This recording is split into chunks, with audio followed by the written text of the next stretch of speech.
Assalamualaikum warahmatullahi wabarakatuh. Saya Eka Yunita. Di sini saya akan melanjutkan materi yang disampaikan oleh teman saya tadi, Dinda Fabela, mengenai gangguan kesehatan mental di sekolah.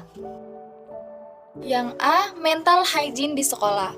Perkembangan kesehatan mental para peserta didik dipengaruhi oleh iklim sosio-emosional di sekolah. Kesehatan mental pada umumnya tak kalah penting dengan kesehatan jasmani. Apabila hal ini mengalami gangguan, maka dapat menimbulkan hal-hal negatif yang tidak diinginkan. Layaknya gangguan pada kesehatan jasmani. Gangguan pada kesehatan mental berakibatkan pada penyimpangan yang tidak diinginkan, baik diri sendiri maupun lingkungan di sekitar. Perilaku penyimpangan ini tidak sepenuhnya disadari sebagai bentuk gangguan pada individu. Kadang tak jarang dari mereka yang merasa baik-baik saja, tak sadar mereka dalam masalah gangguan mental yang mungkin kritis. Penyimpangan diwujudkan berbagai perilaku secara umum dapat diterima di masyarakat maupun yang dipandang sebagai bentuk kelainan. Maka dibutuhkan adanya pemahaman mengenai kesehatan mental dan tidak mengesampingkannya begitu saja. Hal ini agar dapat membangun kesadaran untuk hidup sehat baik jasmani maupun mental. Dalam masa perkembangan anak dihadapi berbagai lingkungan. Pertama yaitu lingkungan primer. Lingkungan primer adalah lingkungan keluarga.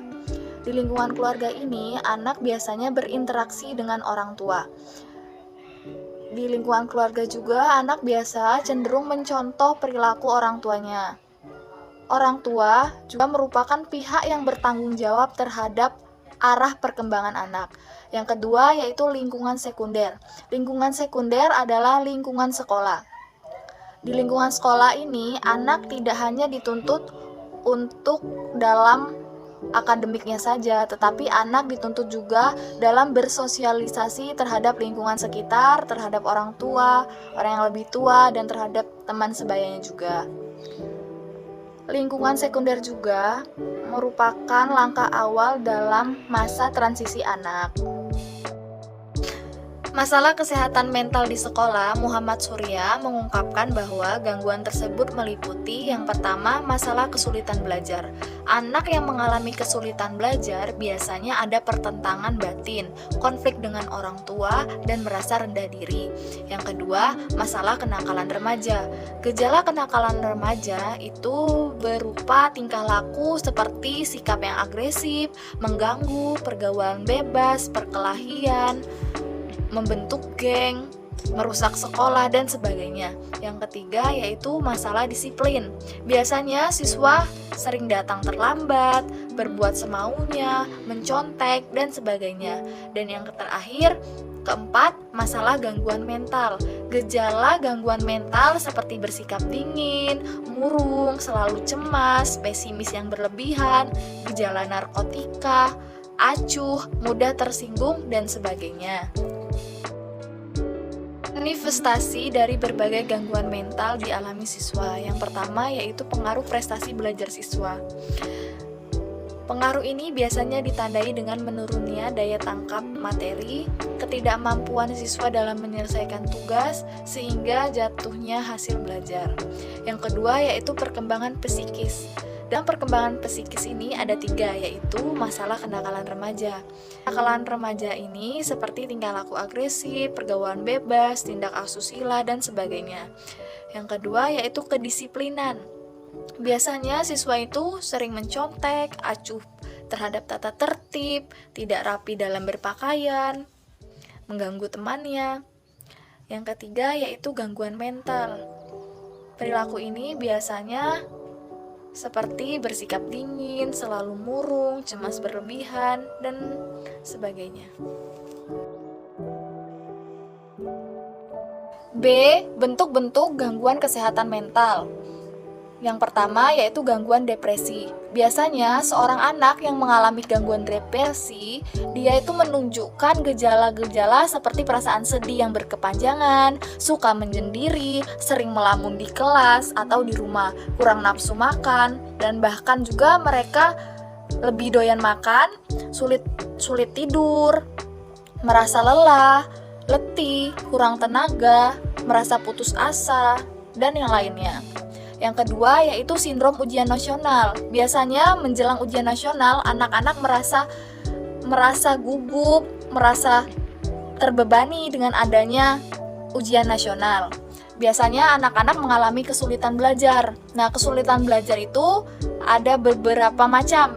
Yang pertama yaitu learning disorder atau kekacauan belajar. Proses belajar seseorang itu terganggu karena timbulnya respon yang bertentangan. Yang kedua yaitu learning dysfunctional, yaitu di mana proses belajar tidak berfungsi dengan baik. Yang ketiga yaitu underachieve, di mana potensi intelektual tergolong atas normal, tetapi prestasi belajarnya tergolong rendah. Yang ketiga adalah slow learner. Slow learner adalah lambat belajar, di mana seorang siswa membutuhkan waktu yang lama dibandingkan dengan teman-temannya yang lain.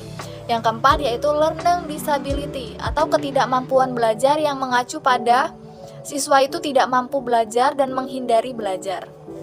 Selanjutnya, gangguan kesehatan mental. Yang ketiga yaitu gangguan kecemasan.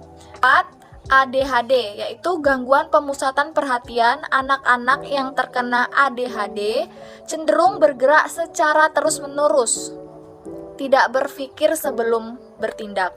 Yang kelima, gangguan perilaku yang mengganggu. Keenam, gangguan perkembangan pervasif atau bingung dalam pemikiran mereka.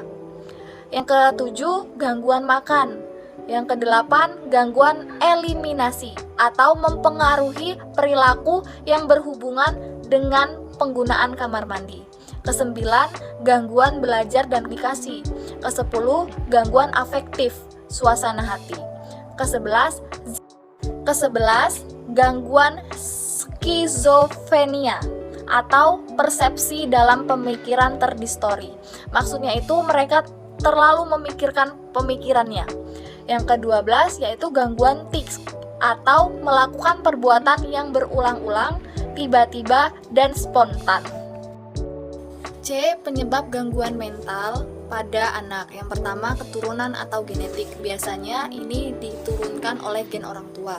Yang kedua yaitu biologi. Biasanya terjadi pada cacat atau cedera pada daerah-daerah otak dan berkaitan dengan gangguan mental.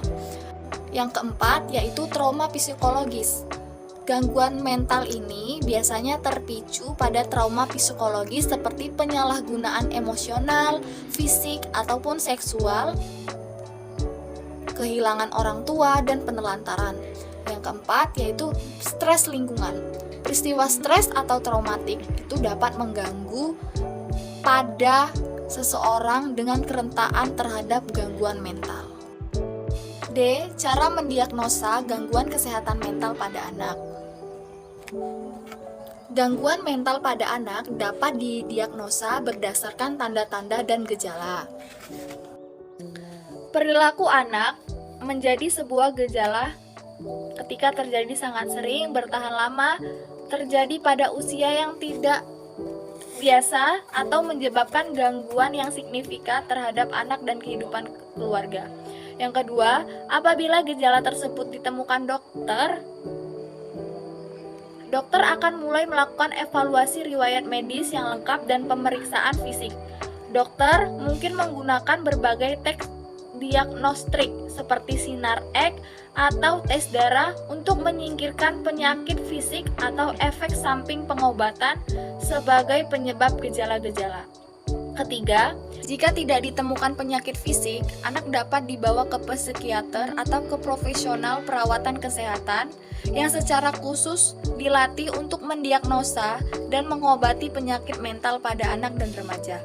Keempat, psikiater atau psikolog menggunakan wawancara yang dirancang khusus dan alat penilaian untuk mengevaluasi gangguan mental anak Dokter mendasarkan diagnosanya pada laporan gejala anak dan pengamatannya terhadap sikap dan perilaku anak. Dokter sering harus bergantungan laporan orang tua, anak, guru, dan orang dewasa lainnya. Karena anak-anak seringkali mengalami kesulitan menjelaskan masalah mereka atau pemahaman gejala mereka. Kelima, kemudian dokter akan menentukan apakah gejala anak menunjukkan gangguan mental yang spesifik atau tidak. Penanganan gangguan kesehatan mental pada anak. Biasanya, pengobatan yang paling umum digunakan yaitu pertama obat. Obat meliputi antipsikotik, antidepresan, obat anti kecemasan, stimulan, dan obat-obatan yang menstabilkan suasana hati. Yang kedua yaitu psikoterapi.